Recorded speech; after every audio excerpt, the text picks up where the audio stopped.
Welcome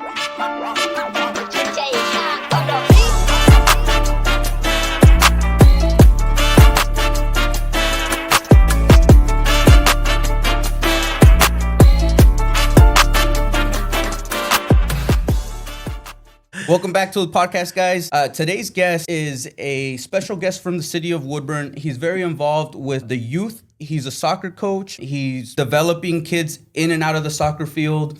He's involved in social media, Instagram, YouTube. We're very excited to have someone that is so involved in their community, that loves his community just as much as we love our community. So today, we got Coach Marcos in the house. Thank you for coming on, man. No, thank you guys for having me, man. I'm excited to be here. So hell yeah. Well, first off, I think I said Woodburn already, right? Yeah. So we know that you're a pillar in the community of Woodburn, but let's just start off from where you're from, where you were raised, and we can go kind of from there. Yeah, well, born here in Salem, but raised all my life in Woodburn. We've lived in Woodburn all my life since I was a kid. Went to the elementary schools, middle school, high school, and happy to call it my home right now. So you went to school all throughout kindergarten? All the way from preschool all the way to high school. Okay, okay. So you were literally just born in Salem and then grew up in Woodburn. Yep. You grew up in Woodburn too, no? Yeah, I grew up in Woodburn for a bit. Same elementary school. I went to Washington Elementary and that was it. Yeah, because I didn't go to middle school there. Yeah. You know, quick thing about Washington Elementary. Last time I drove through Woodburn, because my daughter actually plays for Woodburn FC now. Oh, okay, yeah. So I used to take her to practice Tuesdays. Nice. What age group? 16, 17. Oh, okay. Oh, okay. Okay, nice. And he's pretty old. Yeah, and so I was there. So I was like, you know what? I'm gonna go to El Pariente because El Pariente has have you been to El Pariente? No, never. It's got like seafood down in Woodburn, downtown Woodburn. Oh, okay. They're pretty good. So I was going through the back and I saw Washington. Dude, they got like a whole new section, huh? Yeah, new gym, new everything también. So it's huge, dude. I was like, damn, dude, it's a big difference. Yeah. I just remember driving through there. I'm like, dude, I remember the playground, todo, like. Yeah, no, I coached a game there like maybe 2 years ago, and I was like, this isn't the elementary school that I went to. So yeah, it's crazy, dude. Yeah. But I'm glad that it's they got a lot of funds for that. So yeah, no, little by little, every school is kind of updating a little bit too. So that's crazy. All the schools here too, they've been adding big sections to schools, elementary, middle schools, and high schools too. Yeah, because as the cities grow, population grows, and either you make a new school or you add to a todas. Yeah, they're nice turf fields everywhere. So oh, we don't got nice turf fields. No, I'm seeing like other schools. The only one at Woodburn's the high school, but like I'm starting to see a bunch of schools. Start to get that turf field. I thought you were gonna say middle schools too. I was gonna be like, damn, y'all got it like that, huh? No, Woodburn does not. Well, speaking of Woodburn though, Legion Park. Oh yeah, because now that I take my daughter to practice, they practice Legion Park, and I'm like, whoa, what is this, dude? I grew up there. I grew up going there. And where's Legion's Park? It's where's you could tell them. It's so do you remember the school that we first met at, French Park? Yeah. So if you keep going north, you're gonna pass a bridge, and it's gonna be it's funny because it's right in the center of Woodburn. But I don't know if you know where Mega Foods is at. Yeah. 2 blocks before Mega Foods, right there. Oh, or ¿sabes dónde? La Fiesta Mexicana. Did you know Fiesta Mexicana? No, I never went to Fiesta Mexicana. Damn, dude. Get out of here, dude. Fiesta Mexicana. What did they sell there? What did they sell there? Well, I don't know. What is it? Get out of here, dude. What is it? I'm not from Woodburn. You're over here judging me. We're taking your Mexican card, dude. Dude, what's Fiesta Mexicana? Tell me what it is. Es una fiesta. Es como una feria, pues. Una feria, y torneo de fútbol, juegos, un carnaval, pues, todo. Yeah. A parade también. I think the parade sets it off, no? Starts it starts it, yep. Yeah. We used to have those outside of Mega Foods. What? A parade and shit. No, pues Fiesta Mexicana. Es pura cultura mexicana. El parade es como... so it's not a store. No. It's an event. It's an event. Yeah. Juegos, todo, concerts. It's como una fair, but Fiesta Mexicana. Okay. And I don't think a lot of cities do that unless you're like very like... Como I think LA might have it. Chicago, I know, does that. Yeah. They do it big. Is during like a specific month? Yeah, in August. They do it usually the first or second week of August. Oh, okay. Yeah, y se llena. It gets really, really packed. Yeah, I know for the concerts that you were saying, this year I think they got Los Bondadosos. I don't know if you guys heard of them. They're from the 80s, way back in the day. But usually they'll get like older groups that haven't really been performing, and they go and it draws big numbers, big numbers. Damn, no, I've never gone. I need to go. Yeah, dude, I grew up going there. So Legion Park was Obviously, grass field and nunca. It was never remodeled. Nada. Nunca. Now they have. Dude, I haven't really been all the way over there, but they got like a small little section now for like kind of futsal or something like that. They have a futsal course. Tic-tac-toe. It's the nice basketball court y tennis courts there. So it's always packed, especially during the summer. So Damn. keeps the kids engaged for sure. Yeah, you should go check it out, dude. I should go check it out. I mean, I don't play tennis, but yeah. Oh, do you play table tennis? No. I watch table tennis. Oh, okay. I forget the name of the sport, pero what's that sport that you play on a tennis court? It's table tennis. No. Ping It's, pong. the one with the. A lot of viejitos are playing it. They just opened a big one in like around Bridgeport. I forget what it's called though. John, do you know what it is? It's kind of Pickleball. pickleball. Pickleball is what it is. Yeah. So they're always playing there también. So Speaking of pickleball, have you guys heard that a lot of these tennis courts are becoming pickleball? no, I believe it too because I can't remember the last time I saw someone play tennis. Yeah, they there's actually like some sort of like Coach Marco says tennis is dead. nah, he didn't say that. He didn't say that. No, there's like I don't know. I don't want to call it like a documentary, but it's like some sort of this guy that just like looks into things, and he's like, I've noticed across America, they're just taking away the tennis courts and they're doing the pickleball. Yeah. And perfect example is by Highland Elementary, Yeah.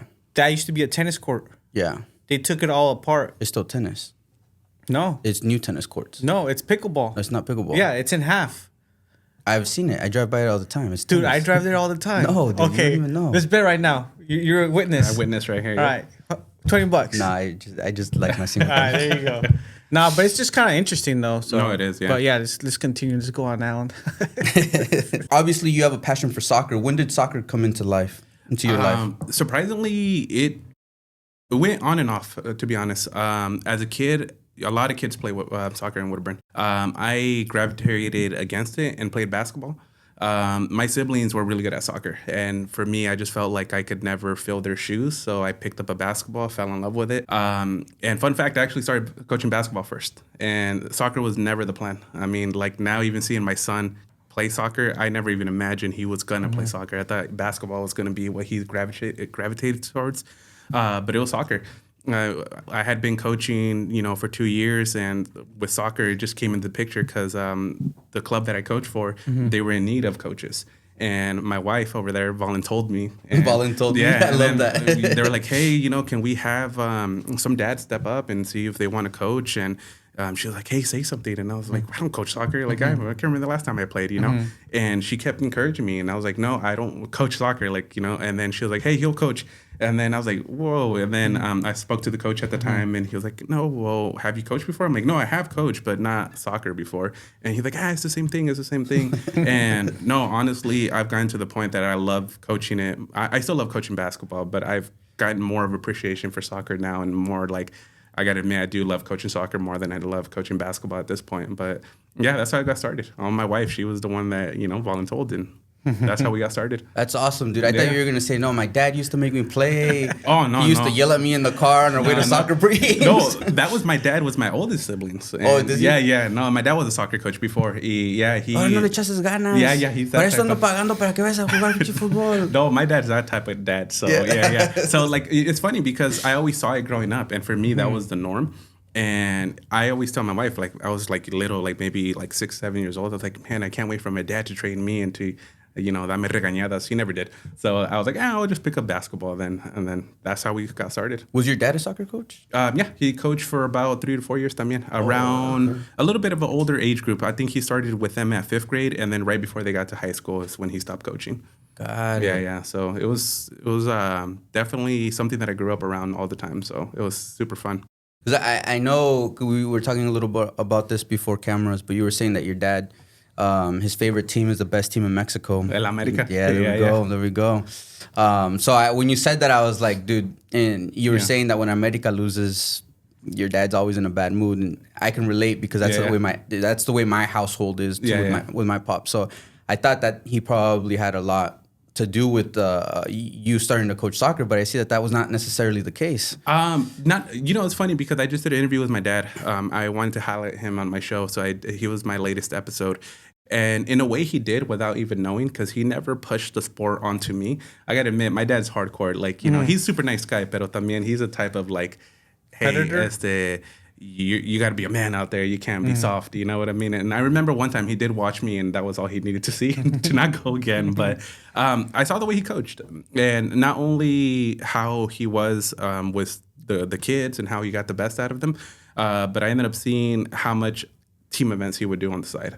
And I think that's something that really like stuck to me. So now, like when we have the kids, I kind of understand the bigger picture, that it's not just, you know, the sport is about making sure that the kids are having the best, you know, experience on and off the field. So in a way, he kind of did, you know, kind of inspire me a little bit, but without even trying. Yeah, I don't know how you do it, man. Yeah. I think it takes a really special person to be able to coach soccer to kids, man. And especially, what's the age group that you coach now? But because we met you a couple years ago, and I know they were pretty young, but is that still the same age group that you coach, or what do you? No, my chavitos are fifth graders. I'm coaching basketball and soccer right now, so they're both the fifth grade level, so fifth and fourth.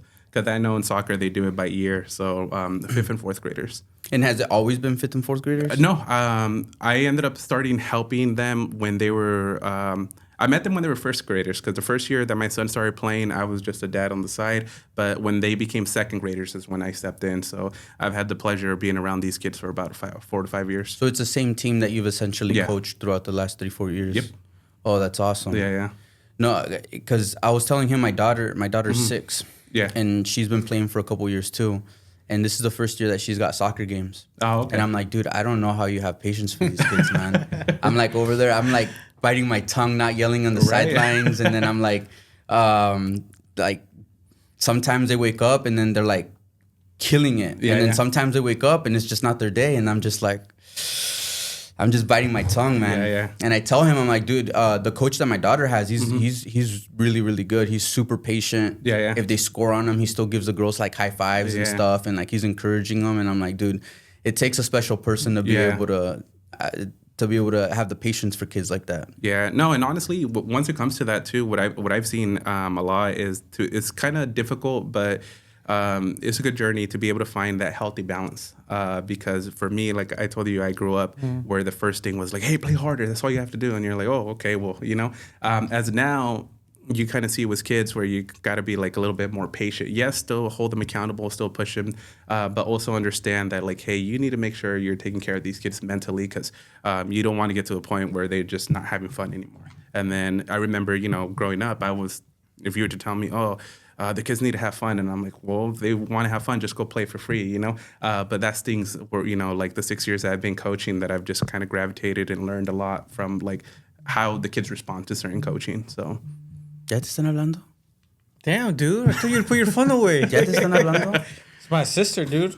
Damn, dude. I'm gonna put her on blast right now. Put her on blast, contéstale. Yo, you're on the podcast show. What do you want? Who's picking up Aliyah? Damn. No, dude, I don't know. Call Naí. Okay. All right, pues. You're going to be on the show, eh? Oh, okay, that's fine. Damn, dude. No respect. Making a cameo, huh? Huh? Making a cameo. Yeah. She asked him who's picking up his daughter, and he goes, I don't know. Nah, my wife's picking her up, but it's because habíamos quedado que los miércoles pick her up, but it's every other Wednesday. And this is the Wednesday that my wife picks her up. Oh, okay, nice. From basketball practice, actually. Oh, basketball también, nice. She does basketball and soccer. Oh, okay. Like right now, she's doing like basketball for school. Uh-huh. But then she does Tuesdays, Thursdays, Woodburn. Oh, like okay. practice. You know, the club Yeah. for off season for school. Yeah, no, that's awesome. I have a lot of my kids on the soccer team playing basketball, and like having them play both sports, they're really liking it. I do see who does your videos for Instagram? My wife. Yeah, 100% my wife. Shout Yep. out, man! Yeah, I like the videos. I remember one for I think it was Halloween. That was like a year ago. Not this year, or was it this year too? Which one? Like basketball, you guys were dressed up. Yeah, it was last year. Last Yeah, year, huh? yeah. I think that was funny. Yeah. That was cool. I like that. No, Did you see that one or no? I don't remember, dude. I barely remember what I had for breakfast today. No, my wife does an amazing job. I know we'll collaborate together. Like, you know, sometimes I'll see things and I just give her an idea, and she starts with the idea and takes it to a whole nother level. And I was like, man, that wasn't even close to what I was thinking.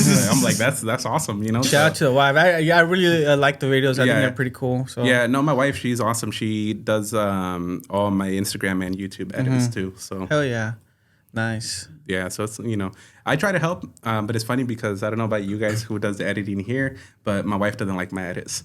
She was like, no, they look like old people edits. Let me go ahead. He does that on purpose. He's like, dude, if I mess up, she's gonna just do it for me. No, right now in our YouTube videos, I've been putting the scores.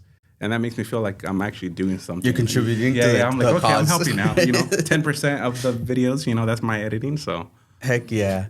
At what point did you start posting on Instagram? honestly, that's so funny because the people who don't know and the people who are watching it, you know, you guys and there's a photographer named Alex that has, you know, done videos for me, that you guys were the first ones where I kind of asked you guys for advice about, you know, how do I put myself out there? And you guys gave me great advice about, like, it sounds simple, but just do it out there. And if you enjoy it, do it. And honestly, I think we started our Instagram page maybe like a year and a half ago, right, Lori? I know we had the soccer team, but I rarely made any appearances. But encouragement from my wife. My wife had been telling me for a long time, like, hey, you should make a page strictly for you. And it took me for the longest time. I don't know how long it took you guys, but like for me, it was the insecurities of, like, you know, feeling like people are going to judge and be like, oh man, what does he know? So, you know, it stopped me from the longest time. And, you know, thankfully I finally felt the courage. Like I said, your guys' advice helped out tremendously. And I finally did it. And, you know, that's how we started the Instagram channel, which eventually led to the YouTube channel as well. So No, that's awesome, dude. Yeah. So you started posting on Instagram. Do you post? Does your son have his own Instagram too? yeah, but ran by my wife, by his mom. What's your son's Instagram? Well, funny. Not so much, but I used to be a big Drake fan. So obviously his Instagram page is Champagne Papi. Back then it was it was Leche Papi at first. And then it's switched to Similac Papi. Similac Yeah, Papi. I didn't know for the, you know, the drink for the babies. No, I didn't The know that. formula. No, I It was like, Similac Papi for a minute. Oh, okay. And now it's Football Papi. oh, okay, Yeah, I yeah, got you. Nice. So yeah, no, like I said, he loves soccer so much. So my wife will make his post, my post, our soccer team's post, our basketball team's post. Dang. So she's on it. So She's a marketing manager. oh yeah, she is. And like I said, if I try to help, and she'll allow me to help up until she don't like it, which is 30 seconds later. Then she's like, yeah, no. She's give it like, back you're to just me." a talent. Yeah. You keep it at that. You ain't touching Yeah, any yeah, of yep. this. No, that's awesome. When did your son start his Instagram? Honestly, it was our Instagram for the longest time, and then my wife just kind of switched it to his Instagram maybe like 2 to 3 years ago. Oh, got it. Does he like Yeah. it? Honestly, he doesn't pay too much attention to it. I think, you know, obviously my wife is more like the one that likes posting it too. But he'll watch it once in a while. Like for sure, whenever there's a video about him, he'll watch it over and over and over again, and then he forgets about it, and then he goes on his normal routine. Okay. I'm interested on like your son and you coaching your son. I feel like that's kind of difficult for a Yeah. dad to be, because like he coaches too, and obviously his kids listen to him. But then Yeah. sometimes the conversation that he tells me, it's a little different when you're a dad and you're telling your kid like suggestions on Yeah. how to play soccer. It just maybe sounds different when it's coming from someone different that's not Yeah. you. So how do you approach coaching your son? That's a good question, by the way. Yeah, that one's a lot different because I coach just in middle school también, and there's teams that I have to coach that, you know, don't have anybody I know, and it's for sure different. With my son, honestly, over the last 3 to 4 years has been something that like I've had to learn. I always tell people that like, hey, kids learn, but they teach you how to coach. And you know, there was in the beginning, it was very difficult. I don't think my son was at that age yet where he could like decipher the difference between, oh, that's my dad and that's my coach. And I remember, you know, I would have to remind him like, hey, when I'm out there, I'm your coach, not your dad, kiddo, you know? And honestly, so much different things that I've learned over the last couple of years. I've had a great support system around me. My assistant coach, she's the varsity head coach for the girls program. She's been my assistant for a minute. And then obviously my wife and other coaches that I've coached with is just, you know, like little things here and there where it's kind of like when I first started, I think I wanted him to perform at the highest level. So for me, I went back to what I grew up in. What I grew up is like, hey, you have to step up. You have to be tough.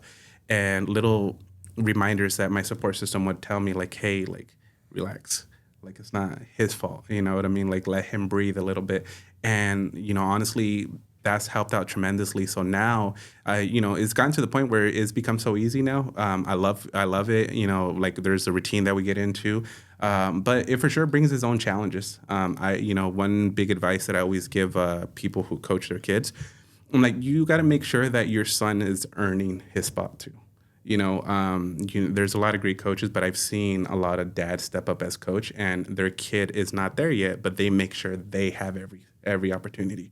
And I've always told my son, mijo, you will get every opportunity you earn, because if I feel like I'm giving you, I feel like I'm cheating you out of an actual experience también, you know, so. That's such a hard line, I think. Yeah, I know, it is. And what I do too, is just because, like, the kids, I love seeing them. But they only see me in practice, you know. My son comes home with me. And I think one thing that's really helped me, and I've done it for the last 2.5 years, is always telling him, like, I love how good you are, but if you stop playing today, I could care less, because I care more about you as a person. And consistently remind him how much I love him, how much I'm there to support him. And our main factor is not going to be like, oh, it's because you play, that's why I'm proud of you. You know, the other day he had a amazing performance for basketball. And we got home, and I just told him, like, hey, I'm proud of you for, you know, just being the person you are. Yes, I'm happy with how you played, but it's always the person you are first. Yeah, I think that's important for sure. Yeah. No, I think one of the questions that he's asking was about, like, coaching your son. Mm-hmm. But I think what he's referring to is, like, for example, it's difficult to go on your ride home, back home, right? Yeah. I wasn't coaching or as a parent. Because I've always heard, oh no, the parents are always, you know, you always hear about the parents, now do this, and then it takes the fun out of the game or your son, and that's something that, at least for me, I learned over time. Yeah. Before I was a coach, this is before I was a coach, and I was like, you know what? It is because you're taking the fun away from your kids, right? They don't want to hear in the car. Yeah. You don't want to be the traditional, hey, pero no estás haciendo bien. ¿Qué estás haciendo? Te estoy diciendo. I learned that over the years, and I realized, dude, if you're like that, it's just gonna be tough, right? Yeah, no, honestly. I mean, just to answer your question, because that's one of the things, you know. Yeah. How is it coaching your daughter? For me, it was a little different. But now she just comes up to me and say, hey, what do I do? This and that. And now she's like, oh, my dad, si sabe. Yeah. I'm just like, I don't even know if he knows. Yeah. No, and that's perfect that you said that too, porque that's the advice that I give parents now. You know, I've learned it too from experience. That's why I say it. And I've read so much books, especially since I've been coaching. And there's a couple books that come up to mind is Letters to a Young Athlete and Mental Toughness for young athletes as well. Pretty much just explains, and I've actually done it with the kids. It's kind of like, hey, if they have a bad performance, like, let the kids process it. The worst thing you can do is go back to the car and get on them, because that's what they're last going to remember. And I know it's difficult because when you're there, you're kind of like, oh man, what am I seeing? I've seen performances where my son is kind of like, you know what I mean? But I always let him process it. And then, you know, it's getting to that point where there's a right place and a time. I usually wait maybe like till the night. If not, the next day we can bring it up. I'm like, hey, there's some areas of opportunity for you, because the main thing is, like you were saying, is making sure that these kids enjoy being out there. If they get home, they get into the car, get that regañada, they're not going to want to play. That's all they're going to remember. So yeah, they're not going to enjoy it. But over the years, as she got older, especially now too, it's like she's very competitive, and she's like, oh, you know, this and that, and then I'm like, okay, so do you want me to give you advice, or you just want me to listen to you? She's like, oh, I want you to give me advice. I'm like, all right, cool. But I asked because, you know, like you said, you learn because it's like, you know, you don't want to be that parent, you know. Yeah, no, eventually, maybe it's a learning progress, which is I don't know. I think that's a difficult conversation, or difficult for a lot of parents. Yeah. You know, it's so funny right now when you were speaking about your daughter, I'm so stuck in like soccer years by a year. When you said 15, 16, you were saying how old she is. No. I think it's 16, 17 or so. She's 15, but she plays like 16, 17, no? No. You see, that's what I mean. Like, so when I hear 15, I'm thinking about fifth graders, because my son was born in 2015. Oh, so yeah. Right now I was like, wait, I'm like, so how old is that's why I was like, he's old. That makes sense though, because a lot of people go, oh yeah, I'm a 08 or I'm a 10. Yeah. I'm a 10. Yeah, but we use it as like, oh, she plays with U17, U16, or whatever. Yeah. Not the year she was born, but the Yeah, the so age. your daughter would probably be like 08, so 09, so around there. Or what year was she born? 10. She was born in 2010? Oh, 10. okay, yeah. Should be a 10. That makes sense though, because a Yeah. lot of high school kids do. Oh yeah, he's a 08. Oh Yeah, yeah, yeah. I play with the 08s. I play with Yeah, the you- 09s. I was like, what? Yeah, I know. Right now, when you were saying that, I was like, "Oh, Yeah, that makes I'm sense. Like, okay, because right now I was like, "Oh, so your daughter's a fourth grader then?" Yeah. No, yeah. She, over the years, I've definitely learned. And de todos modos, sometimes como que, you know, like, you kind of like, se te escapa un poquito, but you learn. Yeah, It's no fun in that for them. Yeah. So. Would you say that soccer is pretty accessible to most of the community in the city of Woodburn? Yes and no. I would say accessible in Woodburn because the club that we play at does a good job of keeping that price range pretty low. But as you guys know, in order for the kids really want to accomplish something, there has to be more resources. And unfortunately, that's just resources we can't provide there, you know?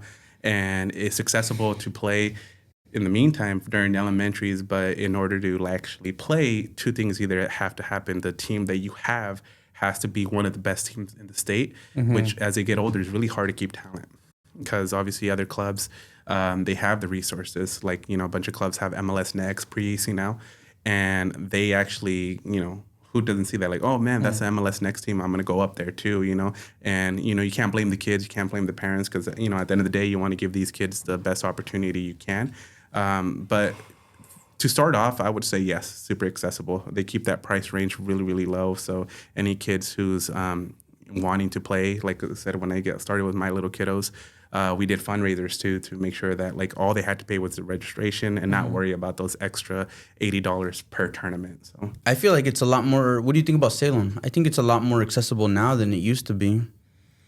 I think so too, but I think just because of everything, there's more programs, there's more help. It's bigger. It's bigger sport. The bigger sport, but bigger people. I mean, bigger people, more population, pues más Yeah. gente.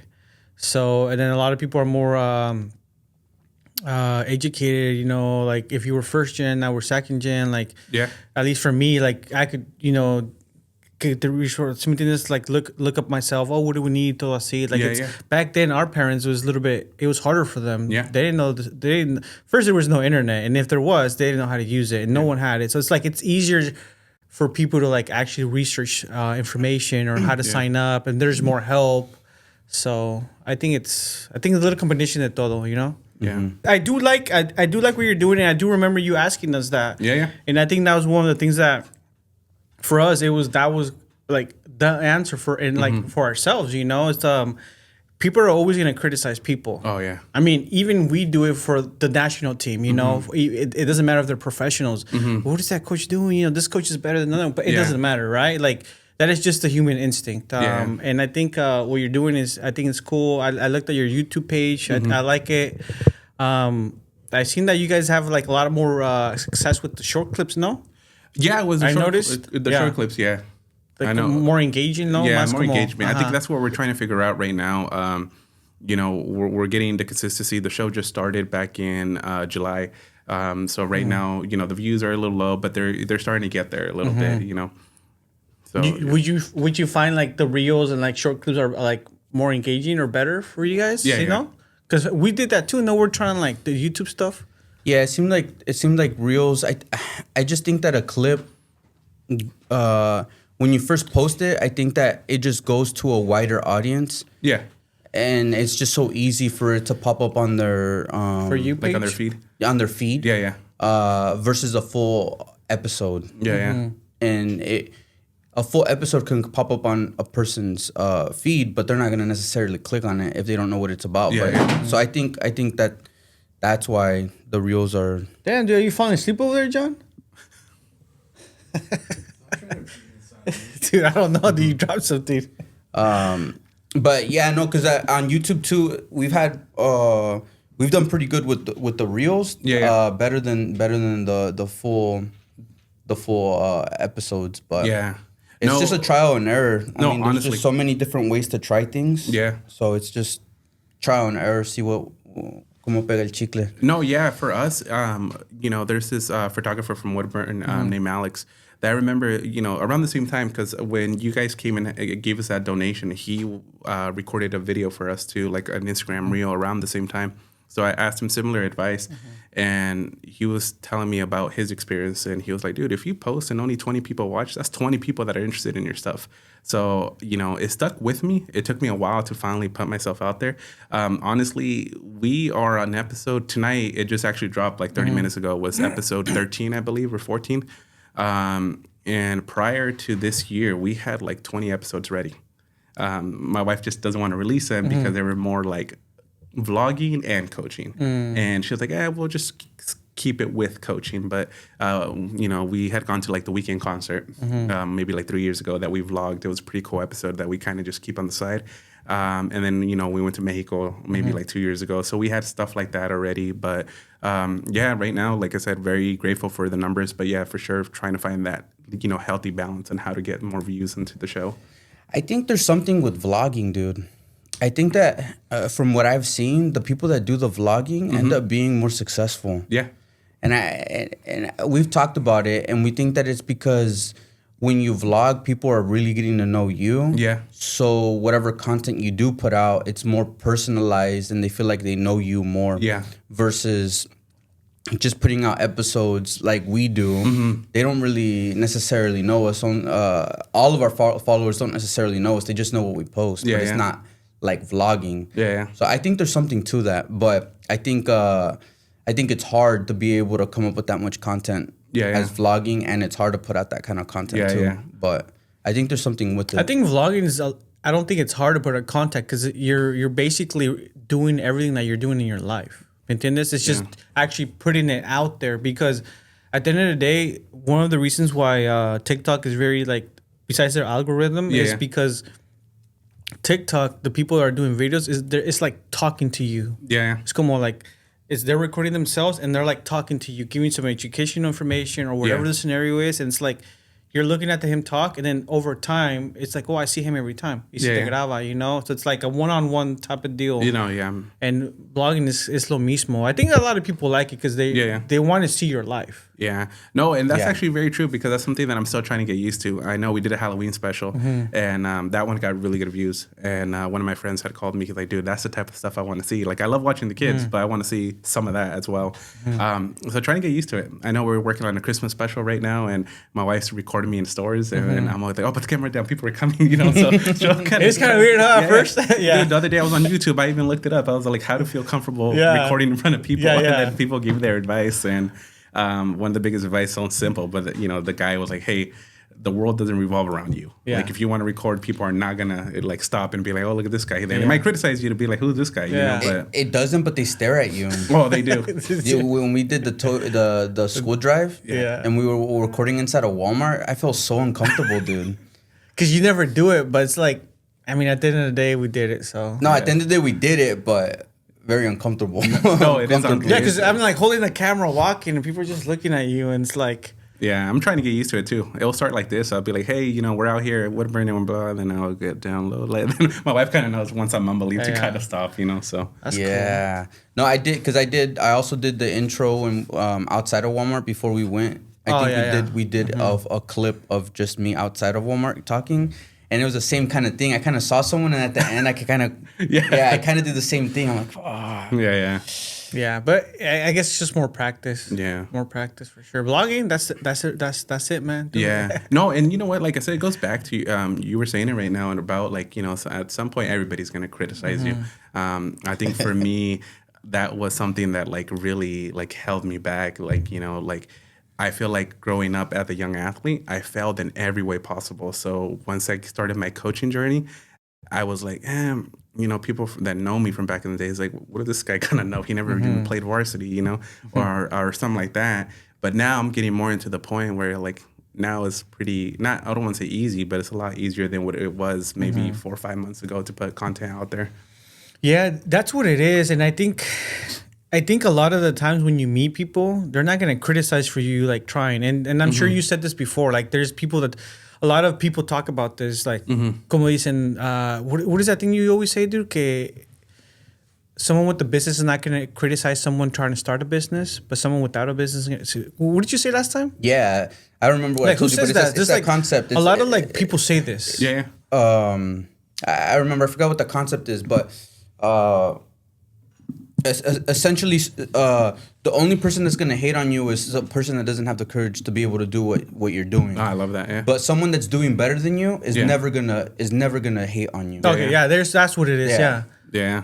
No, and I love that too because in a way, like you guys too, being always so supportive, and that's actually true. There's people that like I barely met a year ago, who are super supportive all the time, and they give little advice or little, like you guys know. I'm sure anytime you guys get any, messages of encouragement, it means the world, and I see that too, where like people that possibly are already doing it or have their own business, are there to encourage you as well. So I think it's super awesome. You hear that all the time. We interviewed a lot of people, not a lot, but like, and one of the number one things they tell us is that people they just met are like the biggest supporters. Yeah. And then the people they've known for years, they're kind of like low key looking, But not and, supporting. and not Sorry. supporting. And it's very interesting. And there's like some sort of like psychology behind this, Mm-hmm. and I came across this. They're saying that you remind them of someone that wants to do something but they can't, Yeah. and then remind them that you're eventually evolving to someone else. Yeah. And they're still staying in the same shelf. Yeah. Very true. So it's like subconsciously they're like, I don't want to say hating because that's not the word, but there's something like psychology behind it that Yeah. look into it, dude, or read about it, and it's very interesting. Yeah. They say that you just kind of like all these people, they're not hating necessarily, but They're not supporting, which, yeah. they're not supporting because it reminds them that they haven't progressed in their life Yeah, yeah. or done anything, and they only know you from that Marco from back in the day. Yeah, yeah. And they see you striving, and they just kind of low key stay there. Yeah. No, and that's true. Like I said, Yeah. the mixture of that, like, people that I really, have just met are super supportive. Of course, you have your day ones and your family that are super supportive. I said, for me, I feel like with Woodburn, the majority of the community, I feel supportive. But then there's still some people, a good portion of people where I'm just like, it would be nice if you guys would be more supportive, but, like you can't please anybody. You can't live in that life where you're looking for approval from somebody, if they don't choose to be. Like I tell my wife all the time, we see so much engagement where people who don't follow, which I know they know me, but they won't follow the page. They won't subscribe. And I'm like, okay. I'm like, that's fine. But they'll be looking at every story and I'm like, okay. I'm like, I see you. We don't take it to like anything personal. I just think it's kind of interesting, and I just really like the psychology behind why. Yeah. And so it's funny to me, but yeah, we know that. Yeah. It's like, oh yeah, it's like, so what you been doing lately? Oh yeah, well, I've been doing this in a podcast. It's like, oh yeah, I think I've heard of it. Yeah. Like, no, you don't think. You've seen it. Oh, that one podcast? Yeah. Yeah. Oh, they kind of act like, oh yeah, I think I've heard of it. Yeah, yeah. It's like, dude, shit. I don't know. I think it's funny, Yeah. No, and it comes full circle. Like I tell you guys, I'm really appreciative for like that one, the first time we did meet, just even speaking to you guys, and then you guys remember, you guys asked me to record like a little clip. It's going to be forever to record that, just because I was so shy to even say stuff in front of the camera. So I remember my wife, she's smiling over there, but oh man, pura regañada she would give me the first time she started recording. You're nervous, huh? Yeah, because I'm like, that camera is right there, and then all of a sudden, like, you just go and you freeze, as compared to now it's kind of like I said, I'm kind of more used to it too. So yeah, no, I remember you were nervous, but that's how it is though. You know, like if I don't think that little push, if it wasn't for that, like it just everything builds up at one point. Yeah, of course. So poquito poquito, that's how you get experience. It didn't take you long to get comfortable though. You're a pretty smooth talker. Thank you. My wife actually says that too. I remember going back to our first episode, we wanted to do an intro. No, that intro took like 2 hours. My wife, she was like, you know what, we're done. We're never releasing. And now it takes like 2 minutes. Yeah. So yeah, dude, you're like a natural on the camera, dude. Yeah, no, Sure. it's funny because I get that a lot, and I'm really appreciative when I do get that because the first time my wife was like, "You sound like you're reading a script," and I'm like, "Oh, my bad." And then I would be like speaking to the camera, and then I'm like, "No, stop, I don't like that." And then she's like, "I'll edit it later." I was like, "No, we got to redo it," and she's like, "No, I'm not gonna redo it." Yeah. You know what's funny? One time we recorded a video and I had said something that I shouldn't have said, and then this guy, I was like, "Let's start over," and he goes, "Oh no, I'll edit it out." And this motherfucker put the whole thing up. And that's what people grab, Yeah. no? Yeah. They're like, haha, I'll edit it out. I was like, nah, dude, Yeah. they were not supposed to hear that. I was like, that cold-blooded, man. Yeah. I trusted you. Yeah. It's because that's just more of the natural stuff, natural, raw, things when you're like, I'm not gonna edit it out, dude. That was actually perfect. You know, Yeah, that was. no, and it's so funny because it took me a while to get that natural. I mean, I sent you guys a message about what advice to give, and you guys were just like, "Hey, be natural." And honestly, like I'm a talker. I love to talk. I feel like it's so natural for me to give kids, anywhere from elementary all the way to high school, advice on things that I saw growing up. And my wife would be like, dude, why can't you say that on camera? And I'm like, oh, I don't know, because I get all nervous. But now it's starting to come out a little bit more because, the authenticity shows and, like you believe what you're saying too. So. Hell yeah. So you're only interviewing coaches? No, so it started off with coaches. I have more plans. I want to get people who just make an impact in the community of Woodburn. Ideally, God willing, we get there, later on, gravitate more towards people around the community. But for right now, I'm sticking with, with people from Woodburn. But, I've done a couple coaches. I did my dad, who was a prior coach, and then we did one of our middle school teachers. But, for sure have plans to, just make anybody who makes a big impact in the community. I mean, like if you're doing something right for the kids, for me, like, hey, I want to be able to highlight you. Yeah. I've gotten it to where I feel like our channel is growing, but I'm getting good feedback from people like, oh man, no one's never done something like that at Woodburn. And I'm like, oh, I'm happy to hear that, So That's what I kind of saw. I think that was what I saw with your first YouTube channel. Your first YouTube video. I think that's what I had read a lot, like that people hadn't done that in Woodburn, and that's pretty cool. I'm like, it seemed like your community was like really like behind you, supportive. That was pretty cool. I saw. Yeah, honestly, I don't remember if those were. I don't remember if those were comments I saw if you posted that on Instagram about YouTube or if it was YouTube. I don't remember. It was one of the two. But I was like, damn, that's really cool. Yeah, no, it's funny because man, that's why I love Woodburn too. For the most part, I don't want to say everybody because not everybody's supportive, but for the most part, everybody who is supportive sees the big picture. And my main thing is highlighting the kids in our community. And, I've seen kids watch it and then them hopefully get inspired by it as well. Anytime I get time to, give words of encouragement to not just my kids, but just any kids, I try to do that as well. But, for sure, like a lot of support from the community as well. Maybe because we're not really involved in Woodburn, but like, I don't know if there's any like any influencers in Woodburn or see. I'm not too sure, to be honest. No, I think maybe a couple, but like I'm not too sure, to be honest. I haven't. That you came across? No. Yeah, but yeah, it's good, dude. I think it's always a good feeling when you're like, oh damn, you're pretty supportive with the community and stuff. Yeah. But I think it's just a matter of time before you start seeing people from Woodburn also documenting their like coaching stuff. Yeah, no, and honestly, that would make me happy too, just because obviously, I told my wife, like, it's funny because, I'll tell you guys because, I think it's important to tell people a story. Unfortunately, there's people in the community that say that I do it for an ego. Unfortunately, I think you guys know how it is. When someone doesn't like you, it doesn't matter what you can do to change their perspective. They have an idea of who you are. And unfortunately, there's some people in I don't even want to say high positions, but in positions where they work with kids and they have that opinion about me. And I'm just like, hey, you know what, whatever. I'll continue to show what we do in our show. And one thing I told my wife in the beginning, before this was an idea, maybe even last year, I was like, hey, as soon as I get more comfortable, I want to highlight other people because I feel like Woodburn is such a small community, but there's so much people there that do so much for the kids. And unfortunately, there's sometimes people that, if you're doing it for the right reasons, I don't think you're ever looking for that acknowledgement. But once you do get it, is being able to be like, oh man, like look what this person's doing for this community. And I feel like it builds more engagement. And my thing has always been like, how can we create more engagement in Woodburn? If it has to be sport, obviously, Woodburn is soccer town, 100%. But for my main thing has always been like, hey, how do we get these kids to play sports and stay out of trouble? And if that means highlighting, myself, highlighting the kids, highlighting other coaches, hey, there's resources here that you can go to as well. That's obviously the main goal as well. No, I think that is super important because when you highlight someone, they may have done something that in someone else's eyes, they're like, maybe I could help out in that way too. Yeah. I didn't know that if I didn't know I could do that, and I didn't know that it would help in this way. It would help the community in this way. Yeah. So I don't know, man. That sucks that you're getting that kind of feedback from some people in the community. Yeah. But you know, there's always gonna be that. So, Oh no, yeah. You know, it's funny. I'll say it too. You know, like I don't ever like saying people's names out there because, you know, obviously I don't want to put their names out there.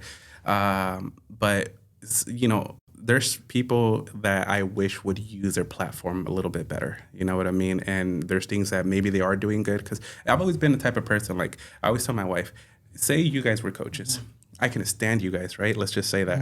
But if you guys are doing something good, it's like, hey, how can I help you to make a bigger impact on these kids? Yeah. You know what I mean? And sometimes it's not like that. And I tell my wife, I feel like, you know, sometimes people have an ego, and I feel like that's driven by the devil, that just makes you believe like, oh, you know, I can't get over the fact that I don't like this person. So whatever he's doing for the community, even if it's impacting kids, I don't care. I'm going to say no to everything they need.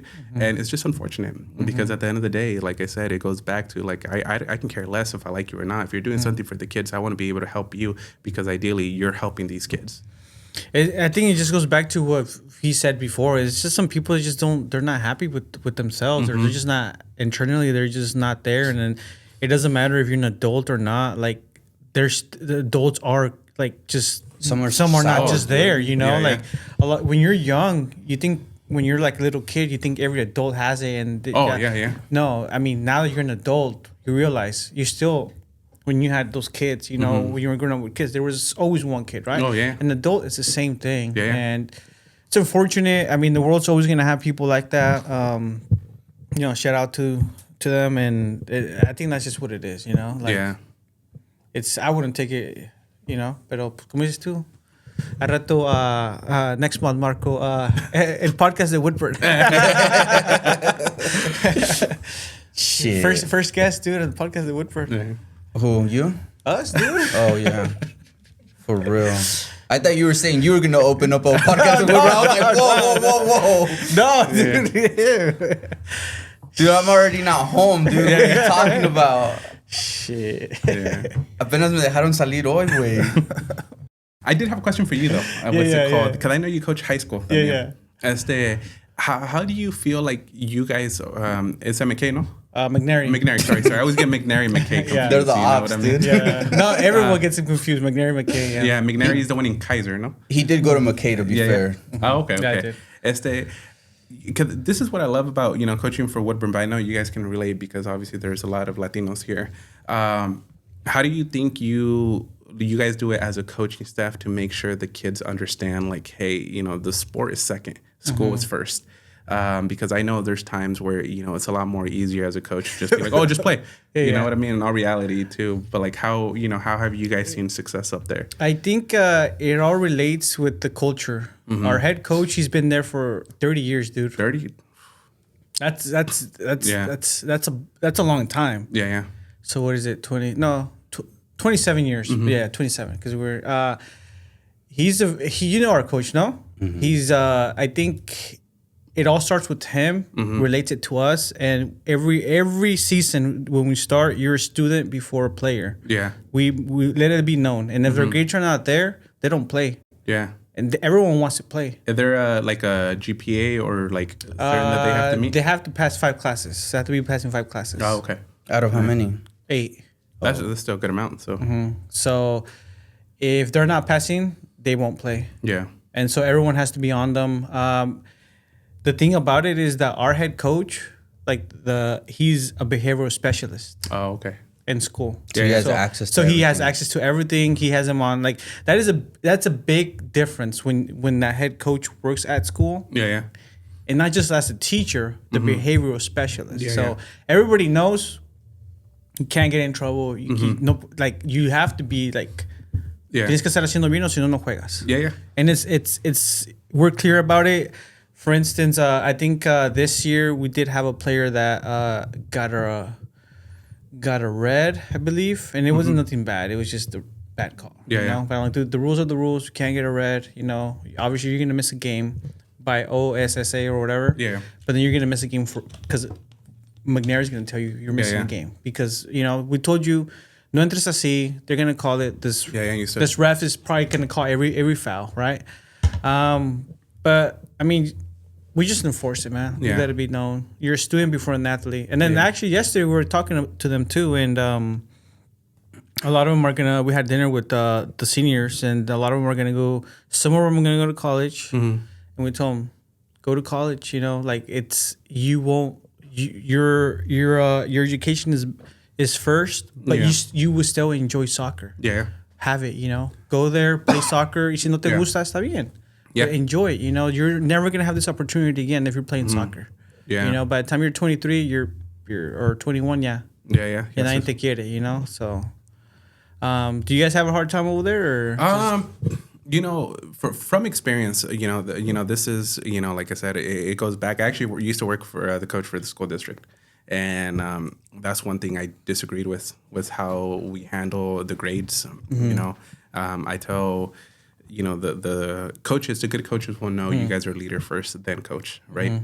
And I always say this too: kids are super smart, and they're manipulators. They know what they need to do to play, right?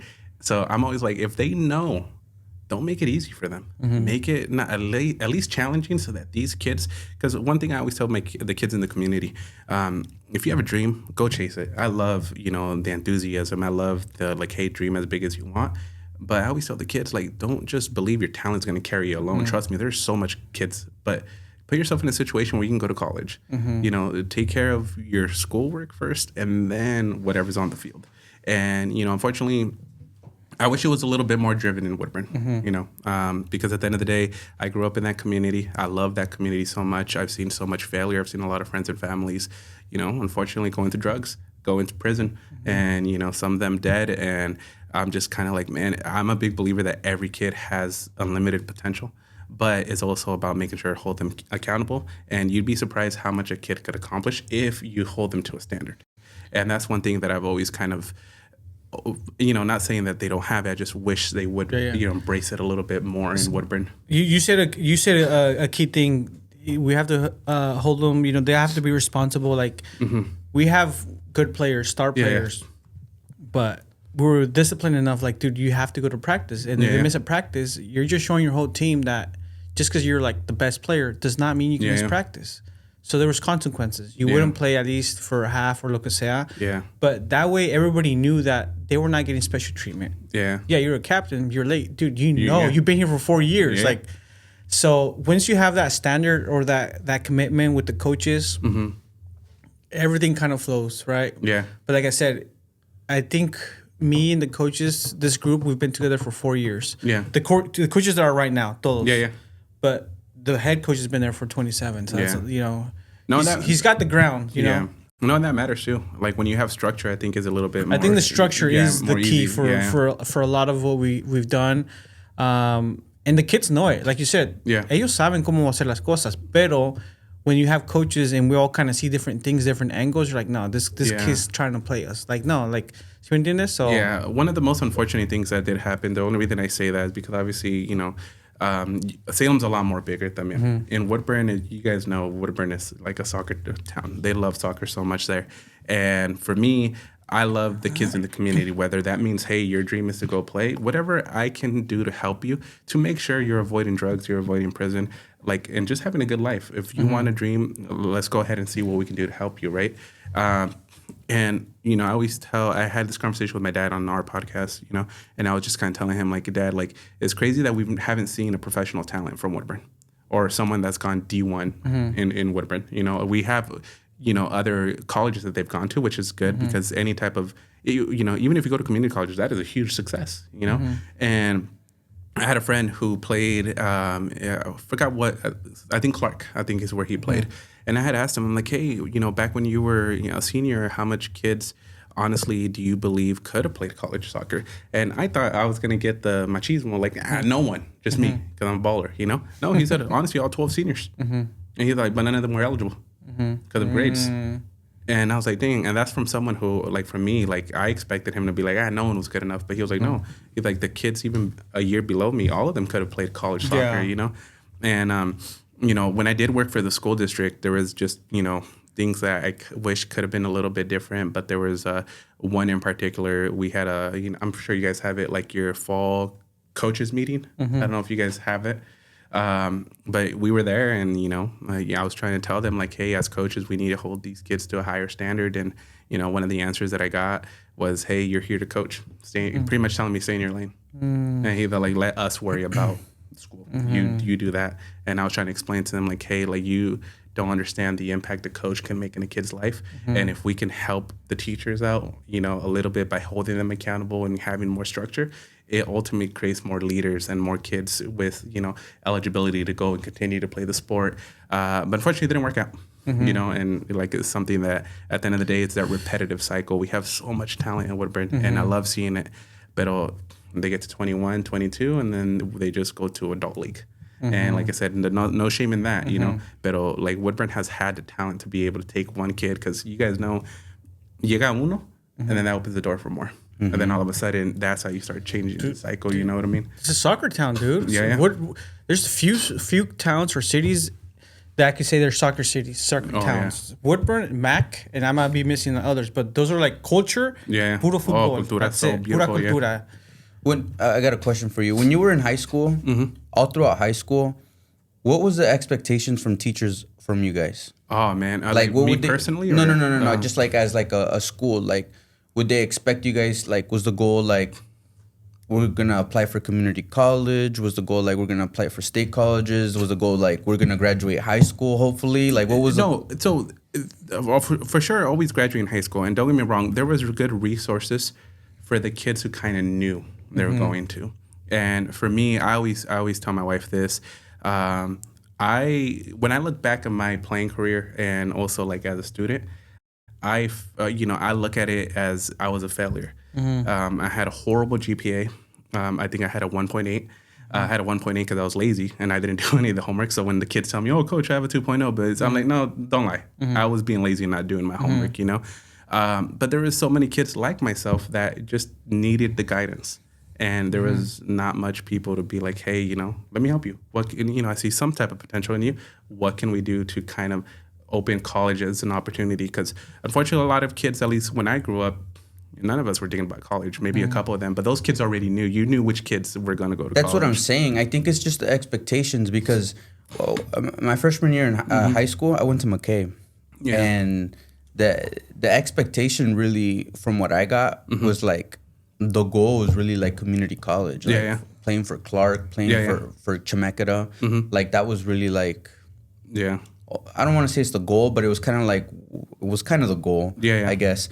And then from there, that was my freshman year. My sophomore year, I went to South Salem High School, and it was completely different. Yeah. Like everybody was like applying for like UCLA, USC. Like it was like these kids like had parents that went to those colleges. So like that was like the normal. Right? Yeah.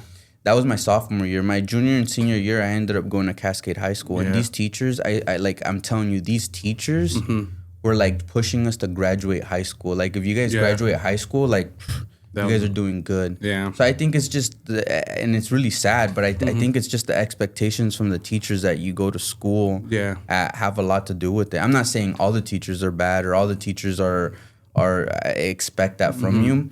But I think that there are standards. Yeah. I know Jorge had I don't think it was last year. I think it was 2 years ago. I think you had a student that went to Gonzaga? Gonzaga. Yeah. And I mean, he's got kids that are going to like, but I think that in his school, it's just our program, our soccer program from McNary, we're the #1 school in Salem. That sends soccer players to college to good ones too. Not good ones, but like, no. And you know what? And it's funny because as you guys see it, that should be the goal. Yeah. I always tell my wife, I love Woodburn so much, but I know the community itself is short-term goal. I mean, it's a lot of, like my dad didn't go to college or didn't, just came here, started working. So for them, the orgullo of winning a state championship, Woodburn's won like 8 or 9, but it's kind of like, how do we get past that level? Like, even if it means we don't win state championships, but how do we start getting kids into universities? And that's the big thing. I think it comes down to, and I think it comes down to our parents because at the end of the day, we do have a talk with them. You know, we introduce each other. We tell them, we are the number one school in the Salem area that sends people to college. Yeah, you know, we guarantee you if you play the way, the system, the way we play soccer, the way we want them to play, you will go to college, you know? But we could only say that. Los papás, sí, encourage it también es lo que es. I think that has to be a big part of it because if the parents don't know how to get your kid into college or how to do this, they're not going to do it. And the kids are going to be working. You know, they're going to be working in high school. They're going to have a job because they got to, maybe help the family or contribute to the family. So then that just goes out the door. Like there's no way that's gonna happen in that family. No, and it's about like it's having like a village. Because I agree 100%. It's a mixture of the teachers, coaches, and parents too. Porque también if a parent's just like está bien, then it turns into like that's why we don't break that cycle. You know what I mean? I was just gonna tell you that too with parents. My sister was wanting to apply. She's a junior. She's gonna be a senior next year, but they're already like applying for colleges. Damn, dude, senior almost? Dude, that's fast. Dude. He's known her since she was like 5. Yeah. But she was wanting to apply for the University of Miami. And my mom goes, no, estás pendeja. ¿Cómo te vas a ir hasta allá? ¿Cómo me vas a dejar? And she's like guilt tripping her. And then I just started thinking about it. I'm like, damn, but that's what it is. If she's able to get like a scholarship to go to a big university like that, it's like, and then that's good. That is because good. A lot of times it's like, but then you got these parents guilt tripping you, dude. Yeah. Es combinación de todo because, deep down, I don't know what the culture is in high school in Woodburn, but and I don't want to say talk smack, but at the end of the day, some people are doing their job for years, and it's just a job at this point. Yep. And then if the parents no exigen nada, they're just gonna be like, yo pa' qué le voy a echar ganas si los papás no le echan ganas. And I don't want to say that's the mentality, but we're all humans, and I know there has to be something because it's not possible, like you said. They're really good soccer players. ¿Por qué nadie ha ayudado a alguien de allí? Yeah. Like maybe they have, but maybe there's both parties don't agree or something, right? No. And to touch base on what you said, también I saw it too because I used to work for one of the middle schools. A lot of wonderful people, and don't get me wrong, like a lot of them do a great job.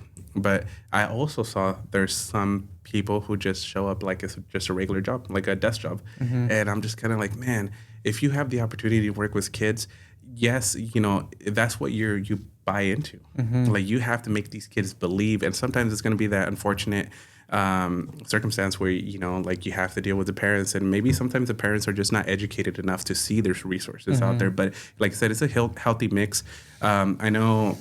I think last month we went to the Lake Ridge Jesuit game, and oh man, tough game, and good game.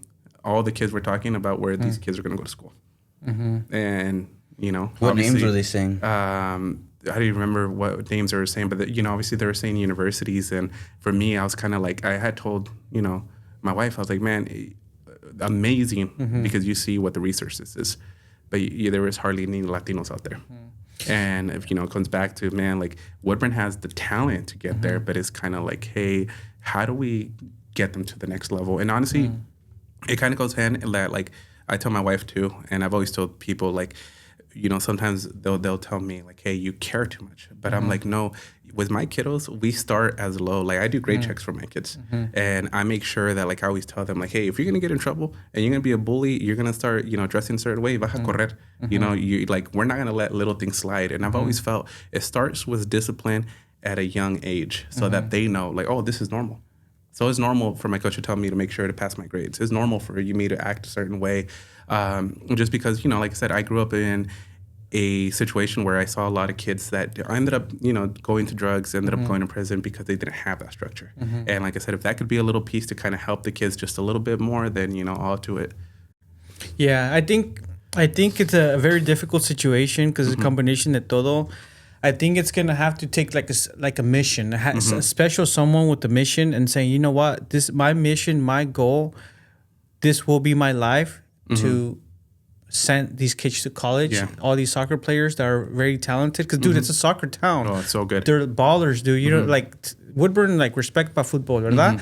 So it's like, it's gonna take a special someone, and someone could do it with all their effort and energy. Because at the end of the day, it's like those stories or those movies that come from LA, que, este maestro changed the whole lives of all these students and it changed generational, no sé qué.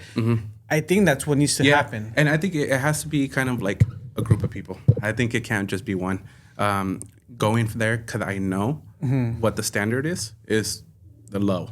It's borderline, like, you don't have to do anything to play. Yeah, but And, you that know, one person could be the main one, ¿me entiendes? And then ese es el que No, yeah. changes the team or the people that work with them, No, but going back to it too, because from experience, I try to be that person. It didn't work out. But like But, like what is a position that would probably do that? Like a athletic director? yeah, Or no, like, no. But going back to it, like, that's what I mean. Like, the support, athletic director, the school district, everybody to kind of get on board. Yes, the spark was one person, but like everybody to get on board to be like, hey, what can we do as a district once it comes from coaches all the way? Because, like I said, it's not the coach's fault. It's not anybody in particular's fault. Because también, like I said, obviously we know that también is the household. The household, the parents need to, like you were saying, instead of having the kids feel like, oh my God, like, don't dream that big. Just, you go a trabajar y todo, like, just if there is a way for it to continue to grow, because it's kind of been the same cycle in Woodburn for quite a bit now. but who calls all the shots? Like, I guess, is it the athletic director or principal? No sé qué, but it's athletic director, no? That I'm not too sure, to be honest. But like my instance would be like, I think it'd be the because if athletic you're like, let's director. say you're just a coach and you want to change, or like someone that's just there, it's not going to change because they're only going to listen to the Yeah, top. yeah, to and the if, one, yeah, and yeah. if the top is como terco y necio, and his mission is yeah. to do this, he will eliminate everybody that's not on his page. He's Yeah, like, yeah. I need you to help me, and that's how you eliminate the people that don't want the opinion that you're saying. Yeah. No, So that's what I'm referring to. Like and that makes it- takes the mission for someone to be like, ¿sabes qué? Voy a cambiarlo. Whoever doesn't agree with me, los voy a sacar. And that's Yeah, it. yeah. Whether you like me or not, that's it. Yeah. And you're getting a movie out of it, dude. No, Hey, hon- wasn't there a book about Woodburn? Yeah, there was, but Right? wait, like maybe 10 years ago. I think the little town of Mexico or something like that. Something like that, no? Yeah. I didn't Did you hear know, about that. dude? Well, the only reason we know is because didn't Dobleon tell us that? Someone told us that about. Oh, maybe it was Dobleon. Yeah, He's talking now about that you say Woodburn, that. about like something about like soccer, no? Yeah. They never won a championship ever. Yeah, no, they were on a. It was the year after our senior year that they won their first championship, and then they've won so many. And like I said, it's awesome seeing it as a community. It's super cool because I know they were at like a 25-year streak where they couldn't win. You want that that next. Yeah. Where are you going? College, Yeah. You know? Yeah, because at the end of the day, así es como you're gonna start changing the cycle, because you see fulano and this person went to, I'm gonna see this, como dice Gonzaga, one went to the University of Washington. They come back to the club and being like, oh man, I was at your situation, and then that's what the kid like, hey man, if he did it, I can do it. Parents be like, oh man, if he did it, and like I say, I love Woodburn so much, and if I could be any way to help. I feel like what I do kind of helps a little bit, but I'm confident that eventually it will. And like I said, like you said, I have no clue who's the one that like, is the, I guess, the one choosing everything. But like I said, eventually, hopefully, I feel like with time, I'm sure it's going to happen, because there's too much talent, and there's a lot of people too in Woodburn that are doing it for the right reason. And like whether you're a coach or a teacher, like that's what we need to, just because obviously that school district is filled with a bunch of Mexicanos. So Yeah, dude. Before we end, I got something about the World Cup. You watch the World Cup or not? Yeah, a I little watch it. bit. Yeah, kind of. Yeah. You kind of familiar with it, Yeah, más o yeah. menos. Yeah. Like, I got some. It's pretty quick. One, two. There's probably like 7 questions. All right, let's start with the big one. Who wins the World Cup? Fun fact, real quick. I don't really watch men's soccer that much. I watch more women's soccer, but I still in the World Cup I do watch. But if I had to say something, I feel like Portugal is going to find a way to win. Oh, okay. They made sure Messi won, so now I feel like Ronaldo's Dude, going to get his he was title. at the office. He was at the White House. He was. And he was with the FIFA president, U.S. president, a lot of Arab head honchos. Yeah. I don't know, dude. You'll probably find a way to win. Biggest dark horse of the World Cup. Who do you think it is? Like, you see the groups, like You know what? I'm going to say Mexico. Mexico. I believe in Damn, dude. Mexico. The reason I say dark horse, I know they have somewhat success, but I feel like they're going to break out of the quarterfinal that they get. I feel like they're going to shock a lot of people. Shock. Nice. Player of the tournament. I feel like they're going to Ronaldo. Ronaldo. Retirement way to come out. Golden Boot. Probably the one that scores the most goals. Yeah. Probably Haaland. Haaland, yeah, I agree with you. I think Haaland, I think he's gonna score a lot of goals. All right, most overrated team. I love them, but I think United States. United States, okay. Yeah, I feel like they've gotten to a little streak. I was actually a USA fan my whole life back when Landon Donovan, Michael Bradley, and all those guys. And I feel like I don't know if you guys have seen him, but I feel like some of the old heads hate on the younger generation. And I feel like they're in a little win streak, but I don't buy it. And biggest upset? Man, that one I have no clue. Who would... Okay, and so I mean, you mentioned the U.S. How far do you think the U.S. is going this World Cup?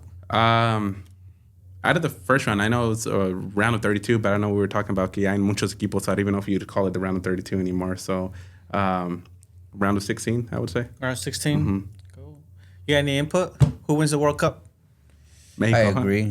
I agree. No, Hey, the Simpsons predicted Portugal and Mexico in the final, dude. That's what they predicted. That people have been saying. So hey, I will ask this. I see a lot of TikTok videos, a lot of like Instagram videos where people say they're conspiracies. You guys believe that or no? Wait, on the World Cup? About what? Yeah, the World Cup. Like they'll say that they made Messi win last. I do. They did. That's not a conspiracy. Yeah, that's the only reason. That's the only reason. What's it called? I say Portugal. yeah, I think so too because if you actually look at this, people are like, why was Ronaldo at the White House with these people? And there's videos of him he just blends in with them.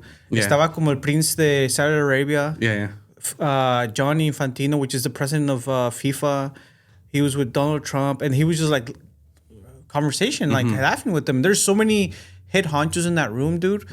People are like, dude, they're gonna give him the trophy, which I don't mind, dude. They'll end the GOAT debate, ahí, no? Yeah. Are you a Messi fan or Ronaldo? He's a Ronaldo fan. No, actually, no. My son's a Ronaldo fan. Okay. And it goes back to it, guys. Believe it or not, I don't watch men's soccer that much. okay. But for me, the GOAT, Ronaldinho. Ronaldinho, Ronaldinho. You gotta respect. It's weird because I remember growing up, I used to love watching men's soccer all the time. I mean, was Brazil back then with Roberto Carlos, Cafu, Rivaldo, Ronaldo, Ronaldinho, Kaká, and all those guys. But then I felt like the new generation, I just kind of stopped watching. So. Stop watching. Yeah. What about you guys? You guys think Mexico's gonna? I think they'll go far just because they're. I guess they're calling them co-hosts también. Yeah, you know, yeah. so I think they'll go far. I think they'll go far. The U.S. I don't know. To be honest, I hopefully Portugal takes it. They might go far. Yeah. No, I want to see Mexico do good. You know, what's it called? They have the talent. I know they're kind of struggling right now, but I think they're gonna shock some people. If Ochoa comes back, I know I've seen all those They're memes gonna about win. reliving Ochoa. if not, they're dead. Damn, dude. Hey, in all reality, you never know. Canada's gonna end up winning it. Yeah. Oh, see, the dark horse. That's the dark horse. I don't know if you guys have seen, but ever since they did it a couple days ago, now when they announced the groups.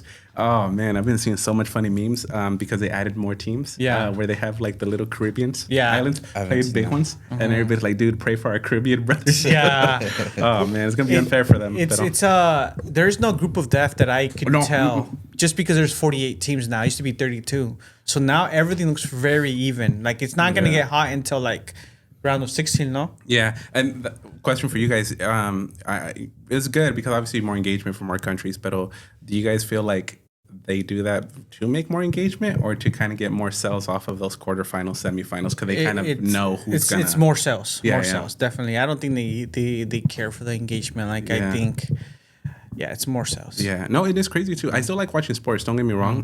But now with like sports betting, it's hard to tell.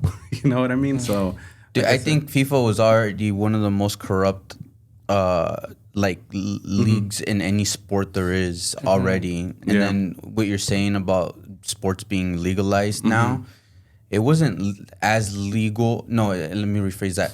It wasn't legal in as many states as it is now 4 years ago. Yeah. This is just a complete More game mainstream, no? changer. Yeah, This como is que just. So I think, Yeah. Ya como que ya se pasaron because I don't know if you know, but in 2030 there's 6 World Cup hosts. Yeah, I saw that. It's like, dude, 6?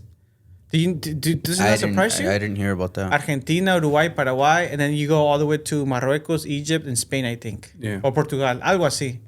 It's all about money, dude. No, and por it's eso so estoy messed diciendo. up. Now it's even more, that's what I'm saying. Even the 4 years ago, I mean, I guess that's just another conspiracy, but that they were using slave labor. And No, that's I not a heard conspiracy, about dude. that. That's like, See, it's not a conspiracy. Nah. But Like, I I don't believe know. it. I think it's just such a. I believe it, dude. Like, mucha gente, aquí como emigra la gente aquí, yeah, a lot of people migrate to like Europe or to like certain places, Dubai, whatever's closer, and then they just take advantage. Yeah. No, and it's unfortunate too.